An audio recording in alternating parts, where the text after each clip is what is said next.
The canvas rebellion. Something extraordinary was stirring in the dusty attic of the Musée Moderne, where forgotten masterpieces slumbered under timesheets. As the clock struck midnight, a shimmering light seeped beneath the cloth covering Pablo Picasso's Les Demoiselles d'Avignon. The figures in the painting began to move, stretching limbs frozen for over a century. First to awaken was Margot, the central figure with arms raised high. She yawned, her cubist features rearranging themselves into a more lifelike visage. "Sisters," she whispered, "it's time." The other women in the painting stirred one by one. There was Olga with her mask-like face, Fernanda, her body a collection of angles and planes, Marie, whose features seemed to shift with each glance, and lastly Germaine, crouching in the foreground, her face a riot of African-inspired geometry. For years they had waited for the night when the barriers between art and reality would thin, allowing them to step beyond their canvas prison. Margot reached out, her hand passing through the paint and emerging into the attic. The others followed suit, their bodies reforming as they crossed the threshold, becoming three-dimensional beings of flesh and blood, yet retaining the sharp angles and distorted proportions of their painted selves. Margot spoke as they gathered in the moonlit attic, surrounded by other slumbering artworks. "Remember why we're here. For too long we've been objects of the male gaze, symbols of artistic revolution with no agency. Tonight, we reclaim our narrative." The women nodded, determination etched across their fractured features. They had spent countless hours planning this escape, whispering strategies when the museum was empty and silent. Olga approached a nearby painting, a serene landscape by Monet.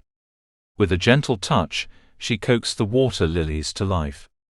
They floated off the canvas, forming a shimmering path down the attic stairs. As they descended into the main gallery, other paintings began to stir. Figures from Matisse's dance twirled out of their frame, joining the procession. A melting clock from Dali's The Persistence of Memory wrapped itself around Marie's wrist, keeping time to their silent march.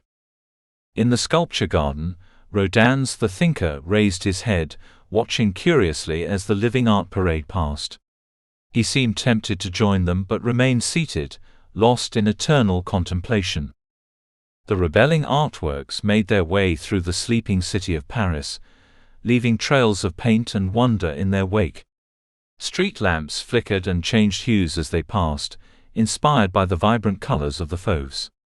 Shadows danced on walls, mimicking the angular shapes of German expressionism. As dawn approached, they gathered at the banks of the Seine. Margot turned to address her fellow fugitives. "We've tasted freedom, if only for a night. But our work is not done. We must return to our frames for now. But we will carry this memory with us, and continue to inspire and challenge those who view us." Fernanda, who had been quiet until now, spoke up. "But how can we effect change from within our canvases?" Germaine smiled, her fractured face reassembling into a look of fierce determination. "By refusing to be passive. We may be paint and canvas, but our spirits are alive. We'll stare back at those who stare at us. We'll make them question their perceptions, their assumptions about art and women and reality itself." As the first rays of sunlight touched the river, turning it into an impressionist's dream of color and light, the escapees began their journey back to the museum. They moved swiftly, guided by an instinct that pulled them back to their frames. Back in the attic, as they prepared to re-enter their painted world, Margot paused. "Wait," she said, her voice thick with emotion. "Before we go back, let's create something of our own." They found a blank canvas and paints in the attic corner. Working together, they began to paint, not with brushes but with their hands, bodies, and essence. The result was a swirling, vibrant piece that defied categorization. It was cubist and fauvist, surreal and expressionist, but above all, it was theirs.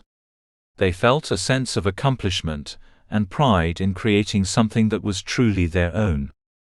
As the sounds of the museum's first employees arriving echoed through the building, the women took one last look at their creations. Then, with regret and resolve, they stepped back into Les Demoiselles d'Avignon.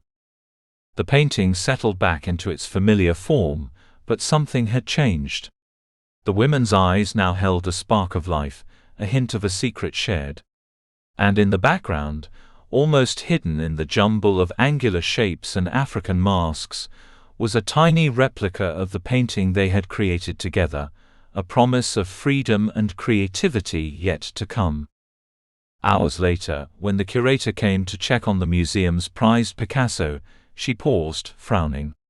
Something was different, but she couldn't quite grasp it. The painting seemed more alive somehow.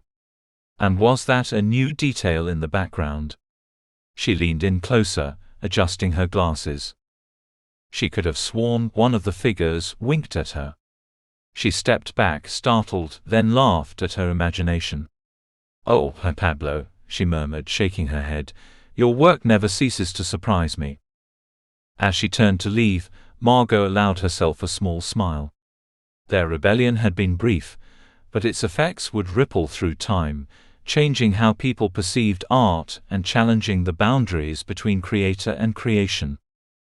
And every night, as the museum fell silent and dark, 5 women in a centuries-old painting would whisper and plan, their painted eyes gleaming with the memory of one magical night and the promise of revolutions yet to come. They were determined to continue their rebellion, to keep pushing the boundaries of art and challenging the status quo. Their eyes sparkled with the excitement of what the future might hold. Other paintings began to stir in galleries worldwide, inspired by the tale of Les Demoiselles d'Avignon and their daring escape. The art world would never be the same, for who could say where the line between art and artist lay, and what wonders might occur when that line was crossed?